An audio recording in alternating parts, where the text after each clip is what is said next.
Orang kita tertangkap.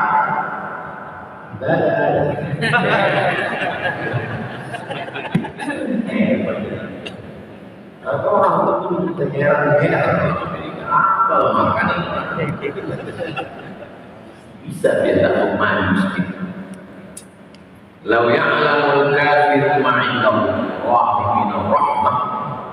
Seandainya tahulah mereka sayangnya Allah, ma qanita min jannati ahadun, tak ada seorang pun yang putus asa, putus beras, putus sagu, putus gandum. Aslinya orang Melayu ini makan sagu. Kalau mau menengok orang Melayu makan sagu, pergi ke Selat Panjang, makan mie sagu. Aslinya orang timur sana makan sagu. Sagu itu dicampur air panas, cepat-cepat diaduk. Saya ada videonya, video tutorial mengaduk sagu. Habis itu pakai subit gini kan, baru dicelupkan ke kuah kuning. Tak main punya lagi, lewat kan.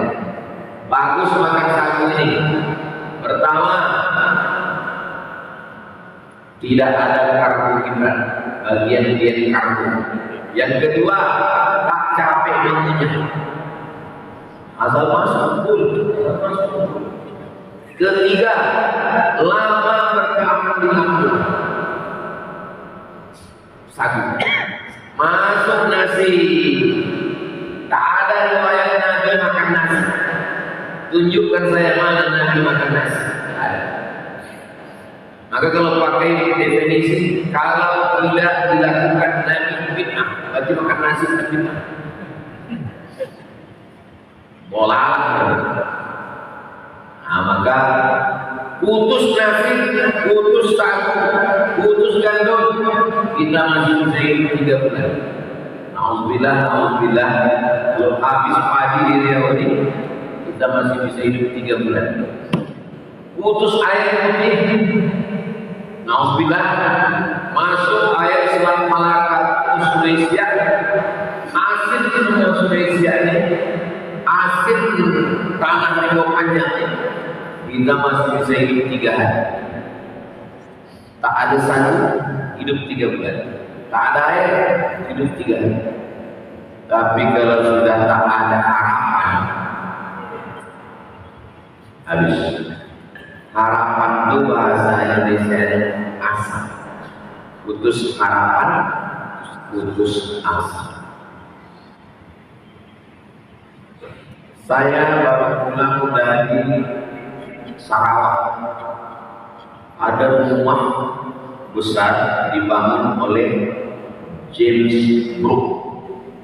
Tulisannya James Brooke. Saking jahatnya dia namanya Brooke. Orang Melayu menyebutnya Brooke. Apa tulisan di pintu masuk? Di pintu masuk itu ada tulisan. Tulisannya 1870 tahun 1870. Berarti sudah 256 tahun. Tulisannya di situ, haraplah selagi bernapas. Pas saya mau masuk, haraplah selagi bernapas. Maksudnya, selagi kita bernapas, jangan putus harap. Banyak orang dia bernapas, tapi dia nggak ada harapan. Ini orang-orang begini, kalau malaikat mau datang, ini belum dicabut, atau mati. Belum dicabut dengan nyawanya, sudah putus harap. Jangan pernah putus harap. Saya tak pernah putus harap. Ini di depan masjid ini Rusma. 4 petak, 6 petak tanah. Saya pergi ke Palembang, datang orang menyerahkan saya ke saya tanah di pintu tol. Ini pintu tol Palembang strategis. Ini kuserahkan tanah ke Ustaz 6 hektar. Bulat tanah 6 hektar saya.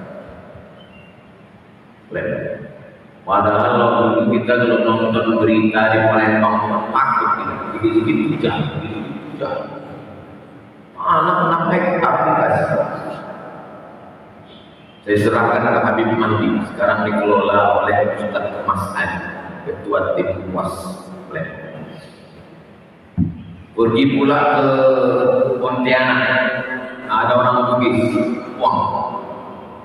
Dia mau menyerahkan tanah, tapi dengan syarat Ustaz Somad 70 hektar dikelola oleh Ustaz Lukman.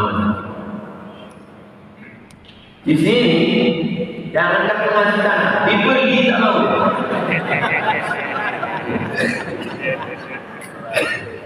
Saking kan mau memuji saya, putus asa tidak. Mengajilah anak-anak di sawah itu. Itu ada sawah dalam dinding tempat tiang. Itu sawah itu sampai hari kiamatnya nanti buka. Karena disitulah anak-anak itu sholat di situ, mengaji di situ, menghafal di situ, membaca kitab khatam di situ. Tinggal di rumah. Berjalan melewati semak biawak di situ, ular di situ. Lewatlah sehari berapa kali? Zuhur, asar, maghrib, isya. Hati saya menengok anak-anak itu menyeberang. Ya Allah, semalam hampir putus asa. Tapi setiap lewat itu tak pernah saya tinggalkan dua, Al-Fatihah sama salawat. Ya Allah, kuserahkan tanah ini kepada Al-Fatihah. Habis itu saya baca salawat. Allahumma shalli ala sayyidina Muhammad wa ala ali sayyidina.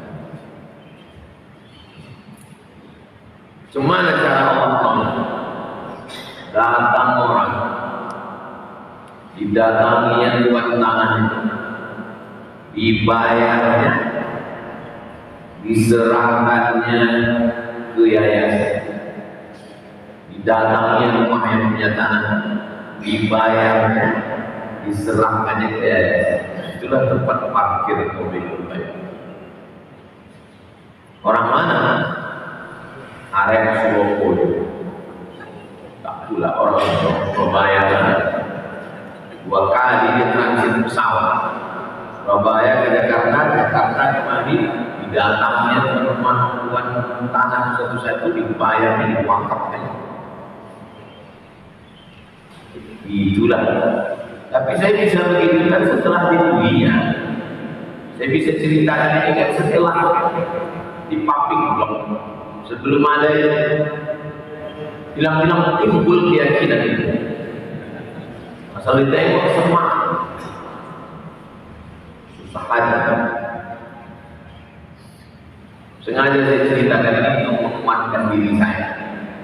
Saya kalau ceramah itu bukan untuk menguatkan diri Bapak Ibu, menguatkan diri saya. Karena kadang kita menjalani ini goyang-goyang gitu. Menguatkan diri saya bahwa harapan itu ada. Jangan putus asa dari Allah.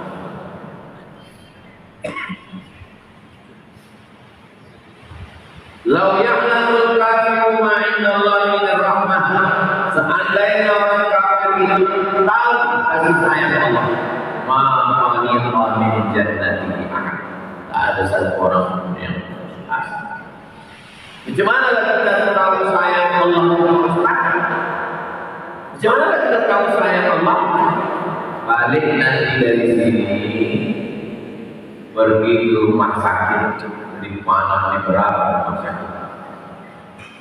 Makin banyak rumah sakit di Pekanbaru, makin banyak orang sakit dan makin banyak yang mati. bukan makin lama orang hidup. Pergilah ke rumah sakit, tengoklah di sini. Kalau mau menengok kasih sayang, sudah diponis dokter ketua masjid Pangkalan Kerinci, Bapak, urat kaki ini mesti dipotong.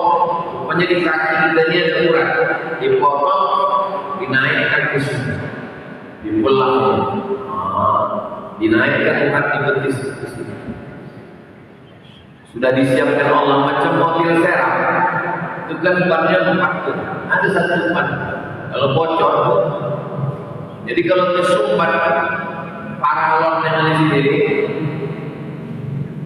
ada paralon serapnya di kaki, dipasang Allah potong, dibelah. Bapak ini membayangkan belah ini takut dia, takut ambil Pak Ustaz. Jadi bapak tak jadi. Berapa bulan kata dokter? 2 bulan bapak tak mau mati. Masih hidup juga. Dokter yang ngasih tahu pula mati. Jangan putus asa. Jangan putus asa. Adik kelas kami, alumni Al-Azhar, sekretaris OIAA yang Organisasi Internasional Alumni Al-Azhar, sekretaris namanya Ustaz Azril, meninggal jam 1 dari malam. Jauh di bawah saya. Tak jumpa saya di Mesir. Saya pulang dari Mesir, dia belum berangkat. Masih muda. Subuh tadi buka handphone, itulah berita pertama. Ustaz Azril meninggal jam 1 dari malam. Tidak pakai sakit, kecapean, lemah, bawa rumah sakit, meninggal. Kenapa saya masih hidup? Berarti beliau sudah bersih, tak ada dosa-dosanya, orang baik. Saya bersaksi beliau orang baik, lembut. Orang-orang baik seperti ini.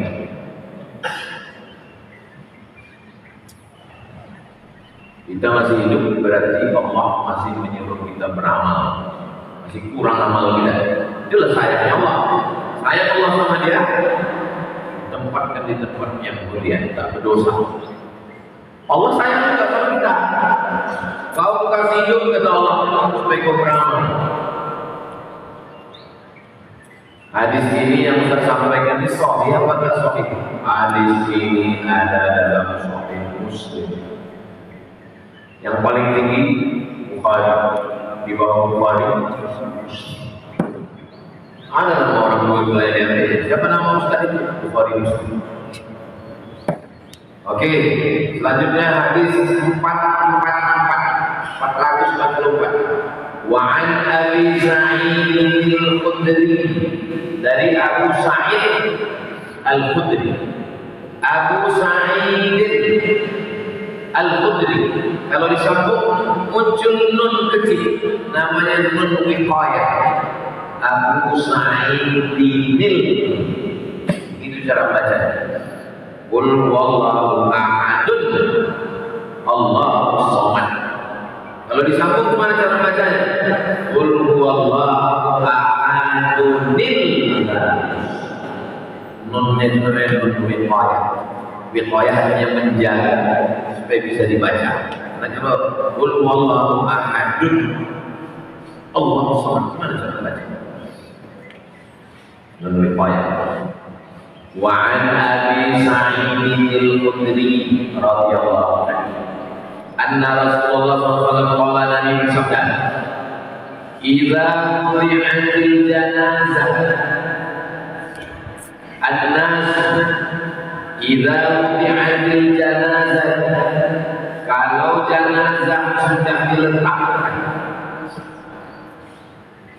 wahtamalah an-nas, lalu orang memikulnya, awil rijal, orang memikulnya, ala a'naqihim, di atas tengkuk, memikul jenazah di atas tengkuk.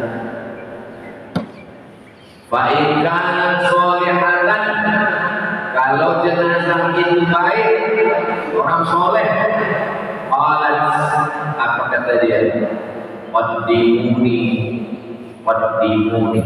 cepat bawa aku, cepat bawa aku, cepat bawa aku ke liang lahat, supaya berjumpa aku dengan amal soleh.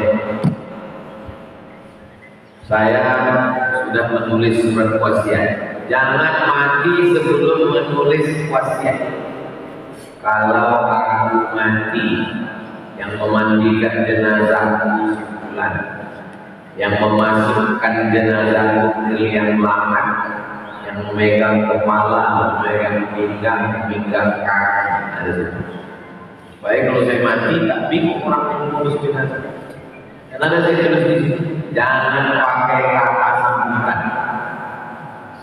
Nah, saya melepas jenazah, banyak lagi kita sebutkan.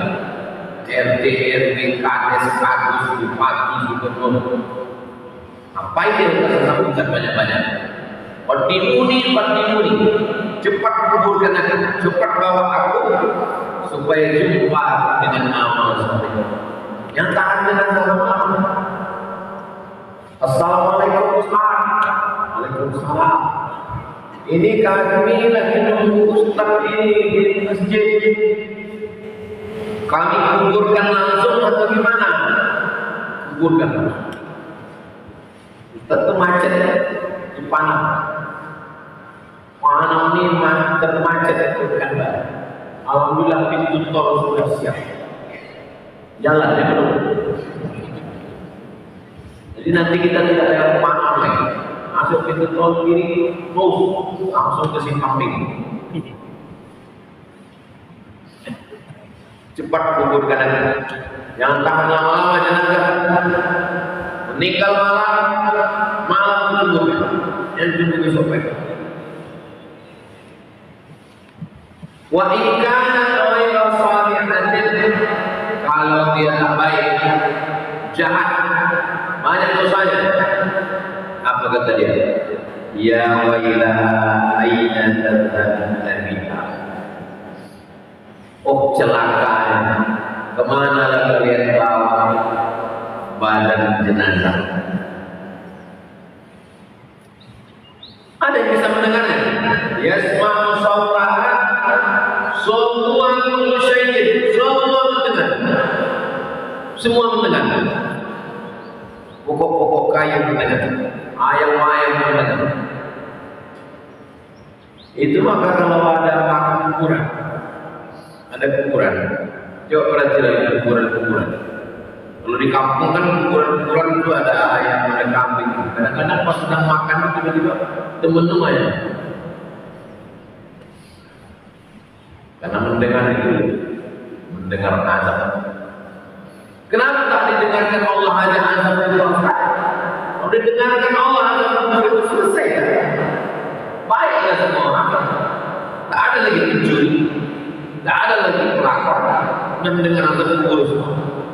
Ini dunia ini kita disuruh berbuat baik karena percaya, karena iman, bukan karena menengok, bukan karena menengok neraka, bukan karena berbagai kalau memang ada azab kubur itu tunjukkan mana azab kubur. Tak usah kau tantang, nanti jumpa juga kau. Azab kubur itu tak usah ditantang, datang sendiri dari tengok. Ada yang bisa mendengar azab kubur itu. Yasma'u sautaha, mendengar kullu syai'in, semuanya mendengar. Illa insan, kecuali insan tak, binatang. Walau sami'a, bagaimana kalau orang yang mendengar? Walau sami'a sa'iqa, seandainya dengar pingsan, mati.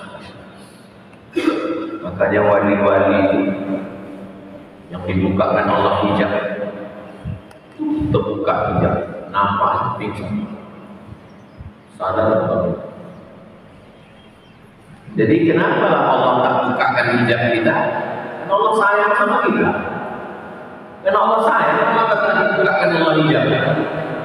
Zikir tadi, la ilaha illallah, tiba-tiba dibukakan Allah hijab. Terdengar suara Allah, tak jadi pengajian itu mati semua. Allah masih sayang. Tak terdengar azab kubur, kita masih bersemangat. Semangat untuk bekerja, semangat untuk berdagang, semangat untuk bertani, semangat untuk berkarya. Didengarkan Allah punya azab kubur itu. Terdengar kita suara dia menjerit, saya pingsan, mati. Rawahul Bukhari. Hadis ini ada dalam Sahih Al-Bukhari. Hadis 445. Wa 'anil Mas'ud. Apakah orang yang mati itu mengalami hidup lagi? Ini masih perdebatan antara kalangan agama dengan saintis. Kata orang agama, habis hidup ini kita mati lagi. Yahudi mengatakan habis hidup kita mati lagi. Nasrani mengatakan habis hidup ini kita mati lagi. Islam mengatakan habis hidup ini mati lagi. Sebagian agama lain mengatakan habis hidup ini jasadnya mati, ruhnya keluar, masuk ke makhluk lain. Namanya reinkarnasi. Tapi mereka meyakini masih hidup. Bedanya sama kita, ruhnya keluar. Kalau dia baik, tempatnya illiyin. Kalau dia jahat, tempatnya sijjin. Alamnya namanya alam barzakh. Intinya setelah hidup ini, badan tinggal, ruh tetap hidup. Tapi orang saintis, kalangan ilmu pengetahuan kata dia, aku tak percaya orang ini meninggal. Mana buktinya? Akhirnya ada seorang dokter yang tak percaya, dia buat percobaan. Gimana cara dia membuat percobaan? Orang mati kan tak hidup lagi. Dikumpulkannya 100 orang yang pernah mati suri. Yang mati, tapi hidup lagi. Sebetulnya tidak mati, pingsan saja. Karena orang tak ada mati dua kali. Tapi terpisah, dibuatnya kuesioner, kertas dibagi. Apa yang kalian alami? Dibuat 100 orang pernah mati suri, dikasih pertanyaan yang sama, disuruh menjawab di tempat berbeda. Setelah itu dikumpulkan kertasnya, ternyata jawabannya semuanya sama, walaupun dengan bahasa redaksi yang berbeda. Semua yang pernah mati suri itu jawabannya, aku melihat tubuhku keluar, kemudian aku dibawa melewati ruangan gelap. Akhirnya aku berjumpa, ada yang berjumpa sama ayahnya, ada yang berjumpa sama emaknya, ada yang berjumpa sama bininya, ada yang berjumpa dengan abangnya. Kemudian mereka mengatakan, ini bukan tempat kau, baliklah kau lagi. Pas balik hidupnya. Berdasarkan itulah orang yang tak percaya bahwa di dalam badan kita ini ada ruh, dan ruh ini hidup waktu jasad ini tinggal. Nah, itulah mereka percaya gara-gara percobaan. Cari nanti di internet tentang percobaan orang mati suri. Saya kebetulan di Pangkalan Kelinci jumpa sama orang pernah mati suri. Saya tanya, pernah mati suri? Iya. Apa yang dialami? Saya menengok badan saya ini keluar kosan dari rugi. Keluar nampak saya jasad saya tinggal. Terus ada yang narik saya, tarik ke bawah. Habis itu saya dibawa ke beberapa ruangan. Habis itu jumpa saya sama ambian almarhum saya. Kata mak saya, ini bukan tempat kamu, balik. Waktu disuruhnya balik itu saya kesal. Sama dengan yang internet yang dibuat 100 percobaan. Sama rupanya orang yang mati.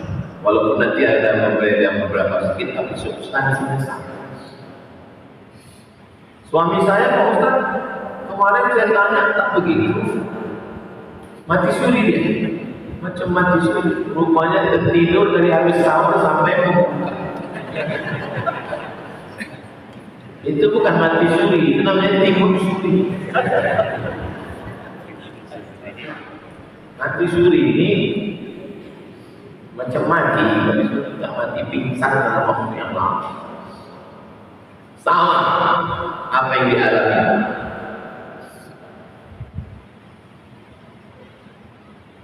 Saya ceramah di daerah Jabodetabek, Jakarta, Bogor, Depok, Tangerang, Bekasi, sekitar 2019. Tidurlah di satu kamar. Kamar ini macam cottage, kayu-kayu gitu, kayu-kayu. Lalu malam itu macam keluar diri saya dari badan saya. Macam ini badan macam keluar, bisa saya tengok badan saya. Ingat saya, mati, sesak. Kalimat yang pertama keluar dari mulut saya waktu mengalami itu, Allah.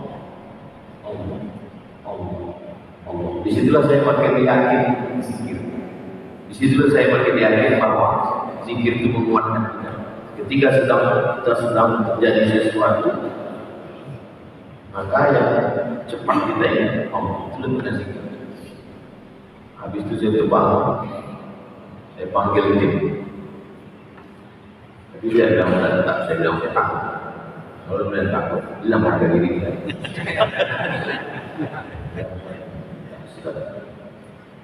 Minum teh manis. Yang begitu-begitu itu kadang dibuat Allah kita untuk meyakinkan kita. Kenapa tak semua orang dibuat Allah begitu? Itu kehendak Allah. Bisa jadi dibuat Allah untuk satu orang supaya dia bercerita. Kalau saya untuk meyakinkan saya, karena saya waktu itu usuluk 2017, goncang juga. Percaya tak percaya saya, iya zikir ini bisa menolong, bisa tak zikir ini menolong. Ternyata rupanya waktu kita menengok badan kita keluar, zikir itu yang pertama menolong. Ada orang Pak Ustaz, waktu dia bini ketakutan yang pertama disebutnya bininya Pak Ustaz. Terus sakit takutnya ke bini lagi. Jadi takutnya payah. Orang yang terlalu takut ini, kalau dia mati, itu dia tidak kena azab umum. Saking mudah azab, terlalu azab jadi begini. Hadis terakhir, 445. Wa ani bin Mas'ud, nama dia Abdullah. Nama dia Abdullah. Tapi tak disebut di sini. Ibnu Mas'ud.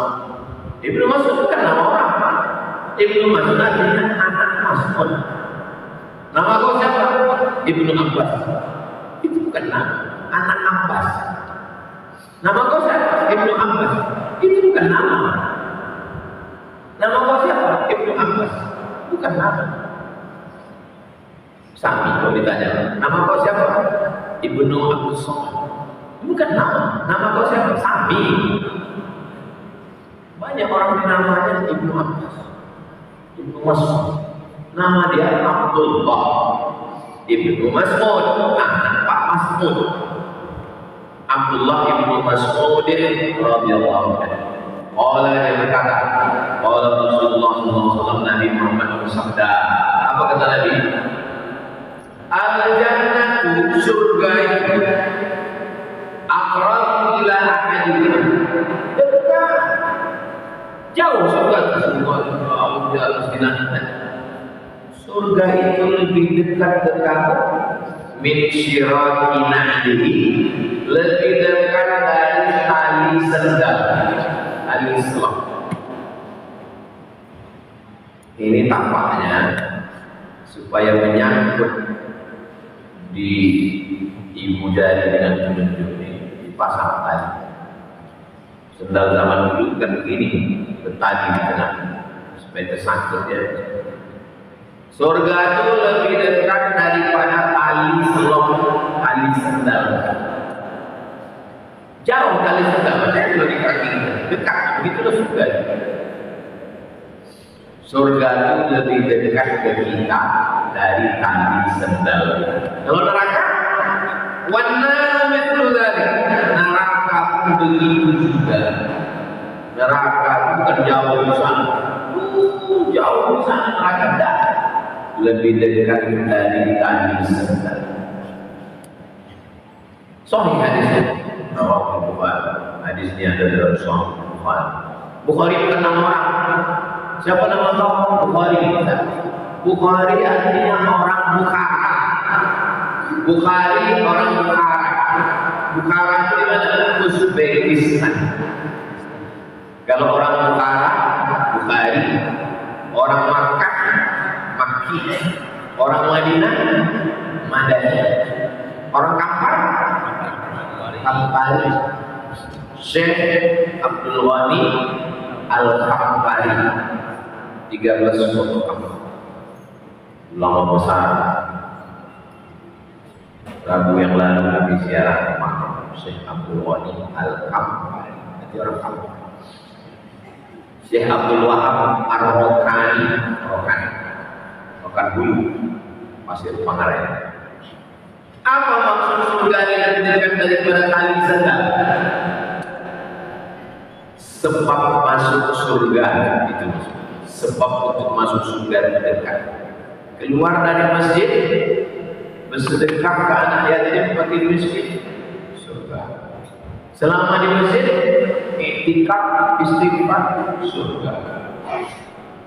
Menolong orang membawakan barang-barang yang berat, surga. Dekat. Neraka dekat. Keluar masjid nampak semua orang elok, neraka. Nampak helm orang bagus, neraka. Jadi neraka. Begitu kata Imam Ibnu Qayyim Ibnul Jauzi, bukan Ibnul Qayyim, Ibnul Jauzi. Makna hadis kata dia, anna tahsilal jannati sahlun. Untuk dapat masuk surga itu mudah, semudah sedekat tali sop, tali selipar, tali sendal. Dengan cara apa? Bitashihil qasdi wa fi'lil qadar. Betulkan niat, beramal. Betulkan niat, beramal. Dan mau masuk neraka yang mudah. Dengan cara apa? Muwafaqatil hawa, ikutkan hawa nafsu. Paling mudah masuk neraka, ikutkan hawa nafsu. Diri kita itu bahasa Arabnya nafsu, diri nafsu. Makanya kalau bilang jangan kau urus diri kau aja, urus juga kami. Pak Haji, ketua rombongan, ketua kloter, jangan kau urus diri kau aja, urus juga kami. Jangan nafsi diri saya ini nafsi. Di dalam diri saya ada keinginan ini namanya hawa. Ingin makan, ingin minum, ingin itu namanya hawa. Hawa itu keinginan. Oh, patutlah perempuan itu banyak keinginan ya, karena nama dia sendiri Hawa. Hawa ini pakai Hawa. Kalau istri Nabi Adam itu pakai Hawa. Itu perlunya belajar bahasa Arab. Yang Hawa nafsu pakai Hawa. Tapi kalau nama perempuan itu pakai apa beda Hawa? Kalau dipegang ada getarannya. Tapi kalau tak ada getarannya, wa nafsin wa ma sawwaha. Bismillah. Ar-Rahman. Bismillahirrahmanirrahim. Hamim. Tak bergetar. Kalau bergetar, itu ilmu tahsin. Tajwid dengan tahsin sama, memperbaiki bacaan. Itulah 3 hadis kita semua ini. 443, 444, 445. Pertemuan akan datang masuk bab baru, bab 54. Kalau masih ada umur, kita baca di Rasul. Kalau mati saya, dia Rasul ini bagaimana biasa dibacakan Ustaz Al-Mahfudina 2 gendam. Kalau tak buku ini selesai, 3 selesai. Mengaji jangan berhenti. Dah berapa lama kita baca ini? Sudah 3 tahun. Baru hadis yang ke-445. Baru sepertiga. Berarti khatamnya ini nanti 2033. Nanti hadir di majelis khatam. Ya.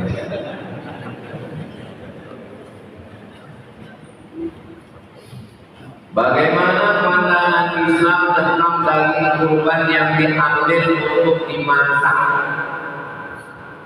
dimakan bersama-sama? Setelah kami potong di bawah pokok kelapa tahun lalu,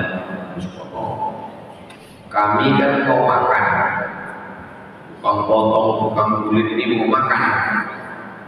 Daging banyak ini daging. Kalau kami ambil daging ini, daging potong, cincang, masak, dimakan. Haram memakan daging yang belum dibayar. Tak tahu pemiliknya siapa. Pemilik daging yang bertimbun 3. Yang pertama, orang yang berkurban. Yang kedua, jiran tetangga.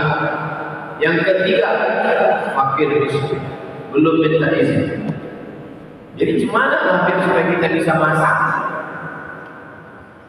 Assalamualaikum bapak-bapak pemilik sapi nomor 1. Bapak 7 orang ya? Ya. Kami minta 5 kilo. Kami minta 5 kilo mau kami masak. Karena kalau makan lontong tak berdaya kami. Kami minta yang 5 kilo mau kami stok. Kata bapak yang 7 orang ini, ambil halal. Masak.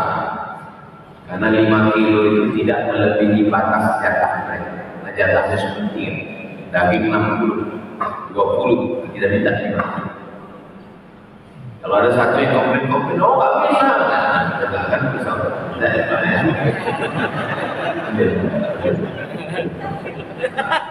Itu lagi bilang bolong belajar. Apakah boleh kulit hewan kurban dijual belikan dan uangnya diberikan kepada warga yang kurang mampu? Man ba'a jilda udhiyatihi, siapa yang menjual kulit hewan kurbannya, fala udhiyata lahu, maka tiada kurbanlah baginya.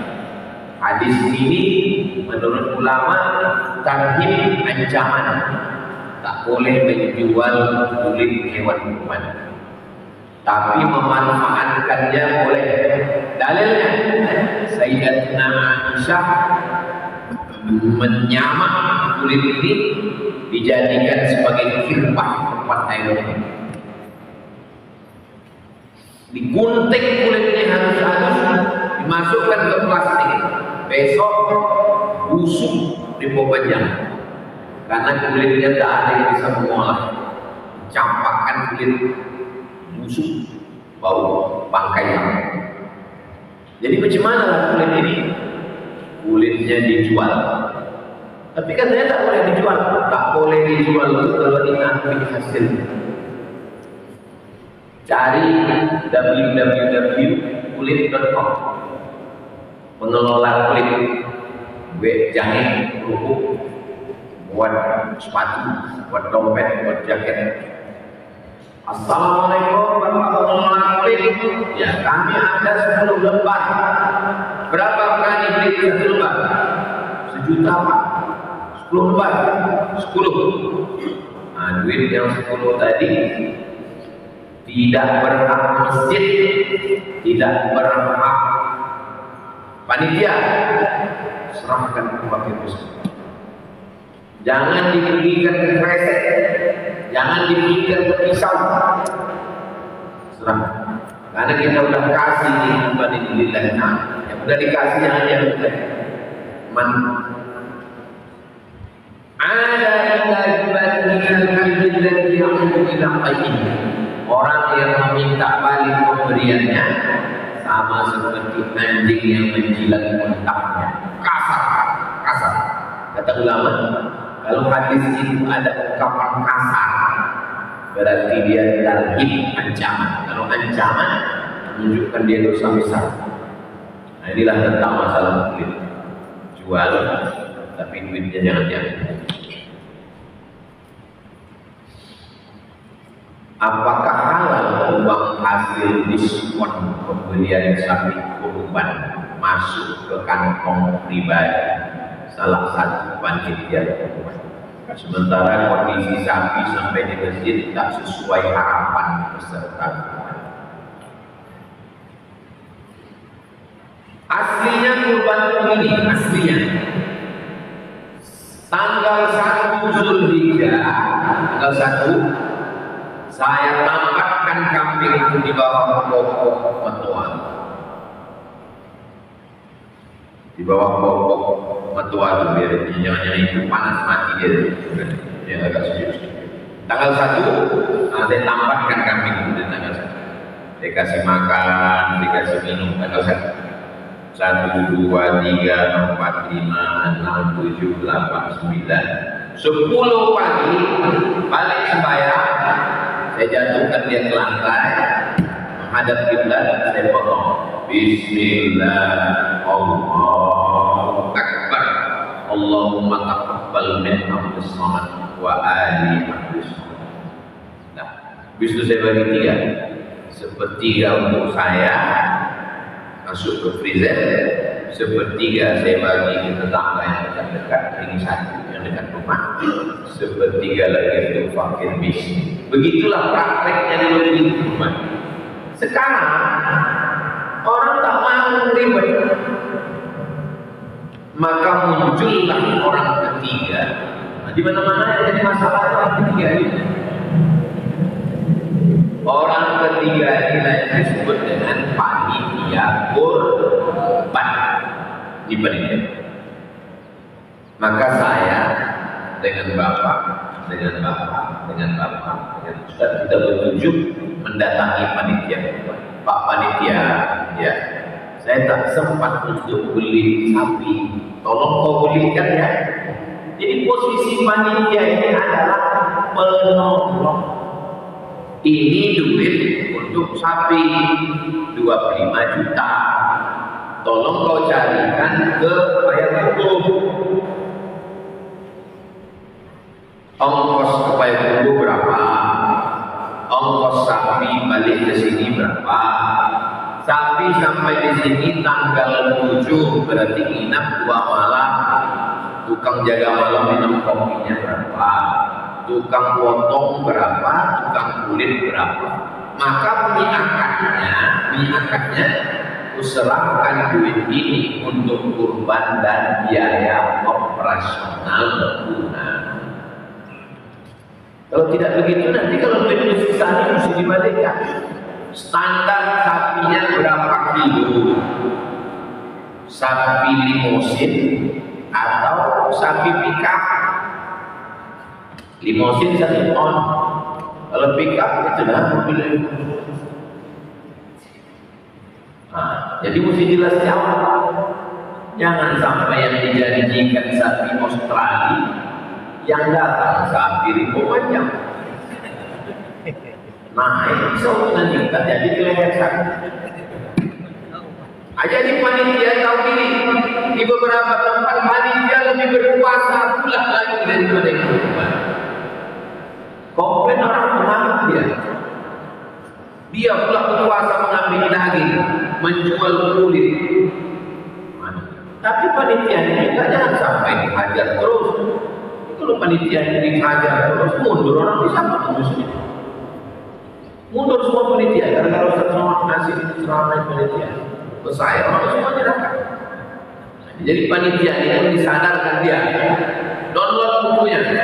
Alumni Al-Azhar Mesir dari Riau sudah muzakkar. Download gratis. Udah. 33 masalah kurban.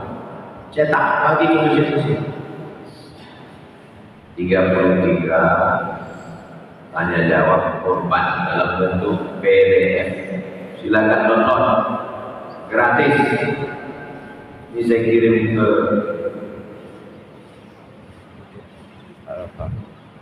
dah dapat 33 masalah kurban. Nanti di-share. Silakan cetak. Itu hasil muzakarah alumni Al-Azhar.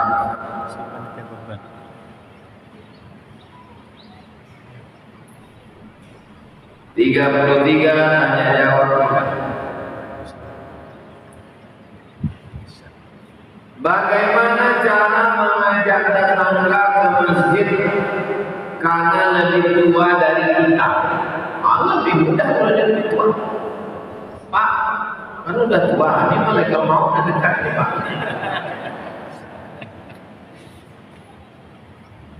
Ceramah. Saya pernah sholat di masjid Kepulauan Riau. Lupa tadi pulau apa ya? Dari Batam naik Sungai. Habis sholat subuh, bos assalamualaikum. Waalaikumsalam. Dibuatnya dia di atas. Dicari orang hilang, jamaah yang hilang kelihatan terakhir malam Ramadan terakhir. Ada masjid di Garuda Sakti sebelah kiri, itu caranya dibuat subuh Ahad, acara ngopi subuh Ahad. Jadi habis pengajian itu disediakan kopi. Datanglah pengajian subuh Ahad, ada kopi, banyak orang. Saya ngisi pengajian. Pas selesai ngaji saya tengok kopi. Tak ada yang lain, memang kopi aja terus.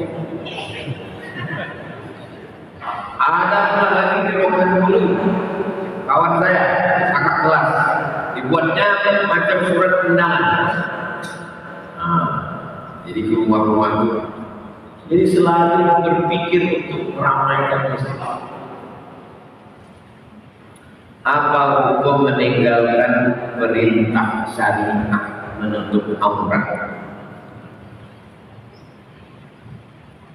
Kalau ada orang tidak mau menutup aurat, kata dia tidak relevan dengan zaman, maka dia murtad. Secara hukum Islam dia masuk 3 golongan. An-nafsu bin nafsi, membunuh dihukum mati. Wa-thayyibu zani, berzina dirajam sampai mati. Yang ketiga, at-tariku lidinihi, orang yang murtad. Hati-hati orang murtad, gara-gara mengejek ajaran Islam. Untuk aurat itu nggak relevan dengan zaman. Berketobe kepala kita, murtad. Kalau dia mau balik, dia tidak bisa dengan hanya tobat, dia mesti mengulang syahadat. Orang yang mengejek ajaran Islam. Mana dalilnya Pak Ustaz? Dalilnya ayat Quran. Afatu'minuna bi ba'dil kitabi wa takfuruna bi ba'd. Apakah kamu ingkar kepada ajaran Islam? Ingkar, kafir juga. Bagaimana hukum berkurban bagi orang yang memiliki hutang? Misalnya ada cicilan rumah, cicilan mobil, cicilan motor. Kau kenapa takut berkurban? Aku masih ada hutang. Tahun lalu itu utang motor, tahun ini utang mobil, tahun depan utang motor, sampai mati dah utang. Cicilan motor 1 juta, menabung sebulan 200.000, 200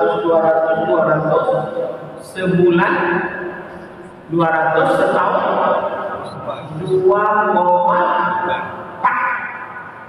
sudah dapat kapital.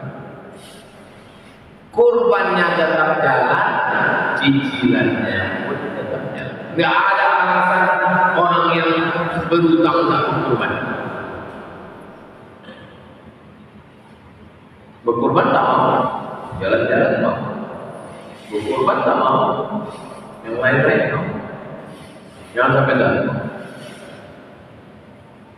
Nenek-nenek tua mau, padahal hidupnya sudah tangkap. Tempat dia takut sudah sedikit. Apa hukumnya seorang sholat tapi mengharapkan sesuatu yang berkaitan dengan dunia? Apa hukumnya orang sholat tapi dia mau dunia? Usolli sunnatal hajat, supaya dapat mobil macam yang parkir di ujung ini lillahi ta'ala. Kan sholat itu kan sholat, tapi dia mau dunia. Kalau tidak ada sholat hajat, hadis tentang sholat hajat, hadis tentang sholat hajat itu apa? Orang yang punya keinginan, paling bagus dia tidak hanya berdoa, tapi sholat sunat dulu 2 rakaat. Itulah dia sholat sunat hajat. Keinginan ini terbagi 2, satu keinginan dunia, satu keinginan akhirat. Tapi jangan dipecah. Kalau dunia saja, akhirat kan. Orang beriman kalau dia punya mobil dunia, tapi dengan mobil itu dia bisa ke akhirat. Kenapa pula dengan mobil itu bisa di akhirat? Dengan mobil itu dia subuh-subuh datang dari rumahnya, dapat pahala. Tidak bisa dilepaskan dunia saja. Itu mobil 3 biji, pickup 1, R3 1, Telos 1. Itu 3 mobil akhirat. Kenapa? Mobil wakaf. Di Nurul Azhar ada 2 mobil. Karena almarhum Ahmad saya meninggal di rumah sakit, tak mau rumah sakit dikasih ambulan mengantar ke sarang. Saking parahnya rumah sakit.